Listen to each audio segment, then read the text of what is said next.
வாழ்க வையகம் வாழ்க வையகம் வாழ்க வளமுடன். குரு வாழ்க குருவே துணை.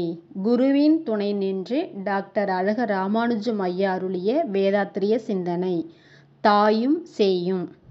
ஒரு தாயின் செயல்களுக்கும் அதன் விளைவாக அந்த தாயின் கருப்பையில் வளரும் குழந்தையின் கருவமைப்புக்கும் உள்ள தொடர்பை பற்றி பார்ப்போம்.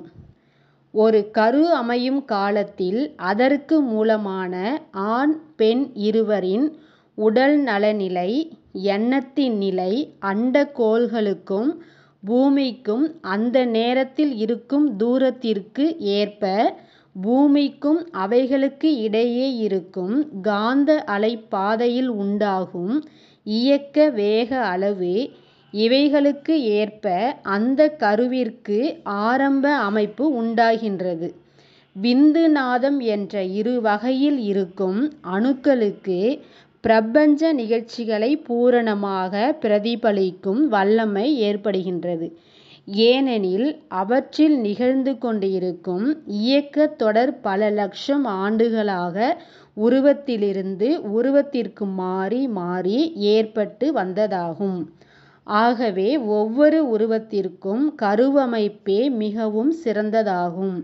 அவைகளின் இயக்கத் தொடர் எத்தனை உருவங்களை கடந்து வந்துள்ளதோ அவ்வுருவங்களில் கொண்ட உணவு, அடைந்த இரசாயன மாற்றம், உடலியக்க விரிவு, சுருக்க நிகழ்ச்சிகள், அறிவின் வளர்ச்சி அனைத்துமே அந்த விந்து நாத அணுக்களால் தொடர்ந்து வந்து கொண்டிருக்கின்றன.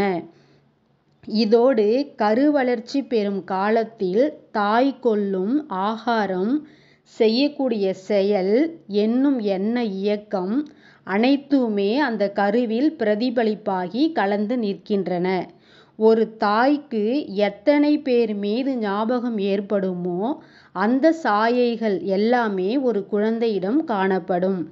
யார் மீது அதிகமாக அன்பினாலோ பயத்தினாலோ பரிதாபத்தினாலோ வேறு தனக்கு ஒத்தாசை புரிகின்றவர் என்ற உள்ளத்தின் நன்றி உணர்தலாலோ அதிகமான ஞாபகம் ஏற்படுமோ அந்த உருவ சாயை முதலாகவும் மற்ற உருவங்களின் சாயைகள் அதில் அடக்கம் பெற்றும் இருக்கும். குணங்களும் அவ்வாறேதான்.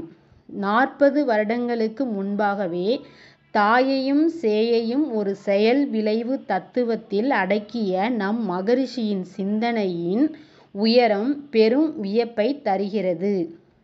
உன் செயலை இன்ப துன்ப உணர்வுகளை எல்லாம் உள்ளிருந்து வாங்கி கருமையத்துள் வைத்து உன் மனதே உள் திரும்ப ஒவ்வொன்றாய் காட்டி உன்னை வழி நடத்துவது உண்மை தெய்வமன்றோ.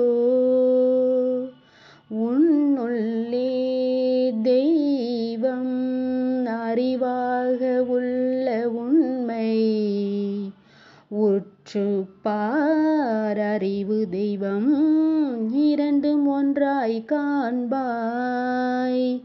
உன்னுள்ளே தெய்வம் அறிவாக உணர்ந்திட்டால் உலக மக்கள் அனைவருமே ஒத்த நண்பராவார். உலக மக்கள் அனைவருமே ஒத்த நண்பராவார். வாழ்க வளமுடன்.